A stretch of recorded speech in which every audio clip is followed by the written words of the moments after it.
Hello and welcome to Watch Releases Recap for the week of February 1st until February the 7th. Let's begin with Zenith and their new Chronomaster Revival A3818 cover girl in collaboration with Revolution Watch Magazine. This is actually the third time that Revolution Watch Magazine and Zenith are collaborating, and this is the third time that they're collaborating on this specific model. Essentially, this model is based on a model from 1971 that was nicknamed the Cover Girl. It features a very similar case design as well as the layout of the dial. This version from 2025 is essentially the same watch as what we've seen in 2022. However, the 2022 edition was made out of titanium.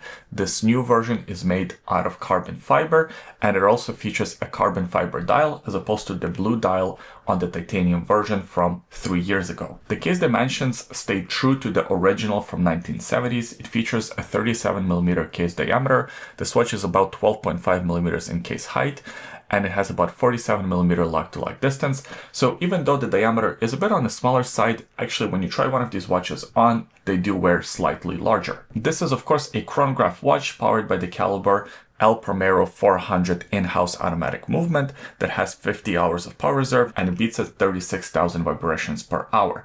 One of the cool things about this watch that it's actually one of the lightest chronographs on the market because of that carbon fiber case and carbon fiber dial. So this watch is only about 55 grams on the strap, which is in a similar category as the Richard Milles and the Hublots of this world. The thing about this one, it will be a limited edition, so it's only limited to 150 pieces. That's for the strap options, and those ones are priced at 12,320 USD. However, there will be 10 versions made on the carbon fiber bracelet, which is extremely difficult to do, especially in such limited quantities. So of course, that version is going to be way more expensive. We're talking about 27,000 USD. So yeah, quite a bit more expensive just for the bracelet. The new Baltic Hermétique Dual Time Enduropale edition. To be honest with you, I'm not familiar with Enduropale race. However, it is turning 50 this year, and for this special occasion, we are getting this Baltic Special Edition watch. From my understanding, it's a 3-hour motorbike race that is supposed to be very difficult. And that's why on this watch, you see the first 3 hours highlighted on that internally rotating bezel. And that internally rotating bezel is actually controlled by the crown at the 9 o'clock position. The crown at the 3 o'clock position controls the timekeeping. Even though this watch is called dual time, it actually doesn't feature a GMT function, which to me personally is a bit of an oversight. I wish they added a GMT function into this watch. I think it would make a lot more sense and it would make it more functional. In terms of the case and the dimensions, this one is very similar to other Hermétique models. It features a 37mm case diameter, it's about 10.8mm in case height, made out of stainless steel, and it features 150 meters of water resistance. I actually just recently reviewed a bronze version of this watch and I was quite impressed. I think Baltic really knows how to put a good watch together, and they really know how to make a good looking watch. I think this watch here is very handsome. It will be available on the strap or on the optional bracelet options, and this is a limited edition to only 200 pieces. Now, the movement powering this one is the caliber 900 Miyota movement. It's a high beat automatic movement that has about 42 hours of power reserve. And as far as the pricing for this one, it's about 720 euro on the rubber strap and about 800 euro on the optional stainless steel bracelets. If I were to buy one of these watches, I'd go for the one on the bracelet and then just buy the strap separately. The new Zelos Skyraider 40 Skeleton. Zelos is one of my favorite watch brands, not just micro brands, but watch brands in general. I've stated that in various videos and they continue to impress me. So this new Skyraider 40 is actually third edition of the Skyraider line. The other two editions were in a 42mm case diameter. This new edition comes in a 40mm case diameter, which came with its own challenges. They had to use a different movement in this watch as opposed to the other versions. So this version is powered by the Marvin 700 movement, which I actually haven't seen in many other watches. Apparently it's this old school 1950s, 1960s pocket watch hand-wound movement that has been now re-engineered from the new old stock to fit into these watches. They also have blacked out some parts of the movement to make it more attractive in the skeleton design. As far as the case material options, Zelos as always gives us quite a few different choices. So you have the titanium Damascus version, you have the titanium versions, and you also have the tantalum version, which is very rare in watchmaking, and I think all of these are fairly priced. They're priced between $750 to $2,500, depending on which version you choose. And even though I myself am not a huge fan of skeletonized watches, I think these ones here look really cool, so well done, Zelos. The new Omega Seamaster 37, the Milano Cortina edition. Seems like just yesterday we had Summer Olympics, but Omega is already preparing for the Winter Olympics of 2026, and we already are getting some special edition watches in honor of those Olympic Games. The design language of this watch is very classical, it's very 1950s Omega Seamaster, which I'm all in for. I think it looks great. It's made out of 18 karat gold case. It features a 37mm diameter by about 11.5mm case height. These ones are also not too bad, 45mm from one lug to another. The thing that I really appreciate about the design of this watch, that it doesn't really have Olympic logos anywhere except for the case back. I really like when watch companies do that, because you can enjoy the watch for what it is, for its beauty, for its design, and you have a little secret on a case back that it is a special edition, which hopefully in the future also keeps its value a little bit better. These watches are a bit on the thicker side, especially for a dress watch, but that's because they're powered by an automatic movement. The caliber 8807, which is a MATA certified master chronometer, it beats at 25,200 vibrations per hour, and it has about 55 hours of power reserve. This model will not be a limited edition. It is a special edition, but not a limited edition, and it's available now for 19,300 USD. Quite a hefty price for a gold watch. I think Omega is a little bit too ambitious with their pricing lately. The new Orient Bambino models and 75th anniversary limited editions. Orient Bambino is near and dear to my heart. It was one of my first real dress watches, and it's one of these super affordable watches that are fun. Over the years, Orient has added so many different editions of this watch, different color variations, and this time we got 4 new colors with those classic Roman numerals. Out of the 4 available, my favorite is this sort of red burgundy one. I think that looks very sharp.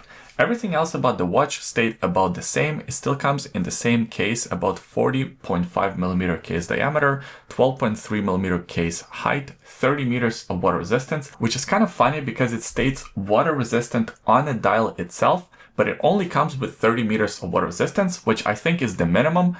I don't think you can have less than 30 meters of water resistance.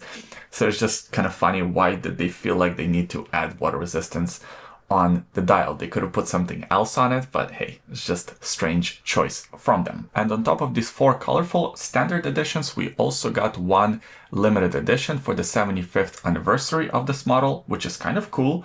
And this one only comes in this one color with blue hands. I think that looks really good. It also comes in the same case as the other versions. However, this one is limited to 9,500 watches, so quite a large limited edition. And this one is a little bit more expensive, 360 euro, as opposed to the regular editions that are priced at 300 euro. So you pay extra 60 euro for the limited edition status, if you will. The movement powering both models is exactly the same, is the caliber F6724. It's not a high beat movement. It beats at 21,600 vibrations per hour, and it has about 40 hours of power reserve. Now, on top of these models, we also got the new day-night model. You can see these ones look a little bit more complicated. They feature a day-date complication as well as the nighttime-daytime indicator. Kind of looks like a moon phase, but it's not. It also has a little bit more complicated dial in terms of the design because you have these exposed screws. Some people like that, some people not so much. Now, this model comes in a slightly bigger case, 41.5mm as opposed to 40.5mm like the previous version, the standard version. This one is also a bit thicker, 14.2mm in case height, and this one is more expensive. It's priced at 400 euro. And on top of this version, there's also the special 75th anniversary version, just with a different dial color. It's a similar dial color to the standard 75th anniversary, but now with this fancy day-night indicator, as well as the day of the week function. The special edition is limited to 5,500 pieces and it's priced at 450 euro. So a 50 euro premium over the regular edition. The new Seiko Presage Craftsmanship series reference SPB 495 with the enamel dial. Seiko Presage line of watches could be its own watch company with how many different variations of this model there are. Now we got this new enamel dial version, which I think looks really cool, and it is very historically accurate to the original all the way from 1895. That was of course the pocket watch, but over the years Seiko did introduce these enamel dials in special edition watches here and there. This new model in 2025 comes in a stainless steel case. It's about 40mm in case diameter,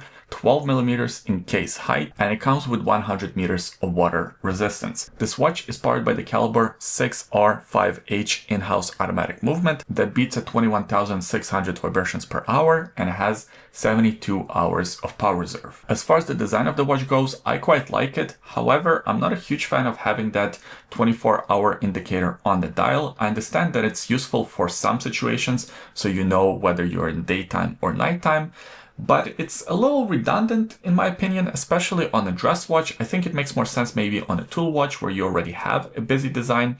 With this one here, maybe if that was a date wheel, it would look better and more functional, or maybe get rid of the central seconds hand and make it a small seconds hand and make the watch even thinner. That would make sense. Right now, this sort of classical design language is competing with this tool-like function on a watch. Not my favorite part about the design. Everything else really looks attractive. And as far as availability goes, this is not a limited edition. It's part of the standard catalog and it's priced at 1,500 euro. The new Credor Locomotive reference GCCR997. Gerald Genta is of course known for designing the AP Royal Oak and the Patek Philippe Nautilus, but he is also less known for designing this model here. And unlike last year's version, this new version comes with a green dial, which I think looks really cool. And it is also very 2025 because 2025 is the year of the snake. So I've seen quite a few different watch brands introduce green dials this year. In terms of the case and the dimensions, this one comes in a 38.8mm case diameter. It's about 41mm from one lug to another, and it's quite thin, only 8.9mm in case height. The standout feature of this design is of course this integrated bracelet that kind of sticks out at the ends. I personally am not a big fan of this design. In my opinion, this watch would look a lot better if it didn't have this weird bracelet sticking out, but instead the bracelet was integrated into the case in a more seamless, more traditional way, if you will. And the gripe I have to pick with this watch is not its design, because that's very subjective. Actually, my criticism, I think, is a lot more objective and is the movement choice. This one is powered by the caliber CR01, which is essentially a Seiko 6L35 movement. It has 26 joules, it beats at 28,800 vibrations per hour, and it has 45 hours of power reserve. So what's my problem with this movement? Well, it's the fact this movement is not very accurate. The stated accuracy is +15 -10 seconds per day. Also, this movement could be found in watches that are a lot cheaper than this watch, because this watch is quite expensive. It's 14,500 euro. Let me repeat that again. It's almost 15,000 euro and has a movement with this sort of accuracy.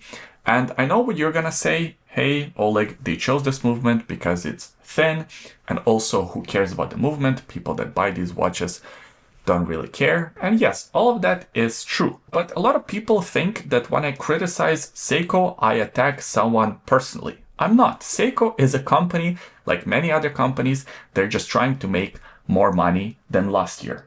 And by choosing this movement, clearly they're cutting some corners, because they have Grand Seiko movements that are a lot better that they could integrate into this watch. They just chose not to. They chose this easier route, which in my opinion is a bit of a shame, because I think at this price tag, this watch deserves a better movement. But maybe I'm wrong. Leave your comments in the comment section below. I don't mean these videos to be me talking at you. It's more of a conversation. Imagine us sitting over coffee and just two friends discussing what we think about watches. That's the way I view these type of videos. So maybe I'm wrong in my opinion. Let me know in the comment section below. Do you think that this watch is okay with this movement? Would you buy this watch for almost 15,000 euros? What do you think? Leave your comments below. And speaking of Grand Seiko, there is a new Grand Seiko Evolution 9 reference SLGH027. In 2020, Grand Seiko released a model that was very successful. It was called the White Birch, reference SLGH005. And since then, there were quite a few different variations on that design language because fans really liked how the dial looked and how the overall package presented itself. Now this year for 2025, we have another sort of variation of the same model. This time the dial is inspired by the mountain in Japan, which actually looking at the dial, I can kind of see, it kind of looks like an icy snow peak of the mountain. Other than the new dial variation, it's very similar to other Grand Seiko Evolution 9 models. It still comes in the same ever brilliant stainless steel case, 40mm diameter by 11.7mm in case height with 100 meters of water resistance. So this one is a limited edition to 1200 pieces and it's priced at 11,500 euro. So quite an expensive watch. I think Grand Seiko is losing its edge a little bit in terms of its value for money proposition. It used to be that why would you buy a Rolex or an Omega if you could get a Grand Seiko with much higher quality at a lower price? But nowadays, it seems like the Grand Seiko is priced the same or even higher than its competitors. So it's losing a bit of that sort of best value for money edge. I'm not saying it lost its quality. It is still great quality, but it lost that sort of value for money bang, at least in my opinion. The new Hamilton Chrono-Matic 50 Auto Chrono Limited Edition. This version of the Hamilton chronograph is actually based on the Chronograph E from 1972. And in 2019, we got a version of this watch for the 50th anniversary of the Caliber 11 development. Caliber 11 was a joint collaboration between a few different watch companies like Breitling, like Hamilton, to create this legendary caliber of a chronograph movement. Now, this new version for 2025 is a bit strange in a way because it's not exactly celebrating any anniversary, right? It's not a round number. I think they just kind of remembered that they have this design and now they can release it with a new color scheme, which is not such a bad thing. You know, it is an attractive looking watch. Now, this watch is what I called oversized for the sake of being oversized. There is no reason why this watch has to be so big other than the fact that it just is very big. It's its own sort of thing. That's the identity of this watch, is this big, bigger than life oversized thing. And the case design is supposed to remind you of a helmet. So in terms of its size, it's 48mm in case diameter, 51.5mm from one lock to another, and the case height is 16mm. Now this one is powered by the Hamilton H1 caliber movement, so it's not the Caliber 11, which is fine because the Hamilton H31 is a pretty good movement. It beats at 28,800 vibrations per hour and it has 60 hours of power reserve. This watch also comes with 100 meters of water resistance and it's a limited edition to only 150 pieces with a price tag of around 2,550 USD. And that's it for this week's watch releases. Those are the watches that I wanted to highlight. I hope you enjoyed the video. If you did, please give it a thumbs up, subscribe to the YouTube channel for more videos like this in the future, and leave a comment in the comment section below. Let me know what watches stood out to you personally. I always enjoy reading your comments. By the way, I forget to mention in these videos, we do sell NATO straps. So if you're looking for a good quality NATO strap, and you want to support the YouTube channel at the same time, I will leave a link to that in the description below. We've been doing it for a few years and overall the feedback we get from you guys is pretty good. Thanks for watching this video once again, and we'll see you next week. Bye.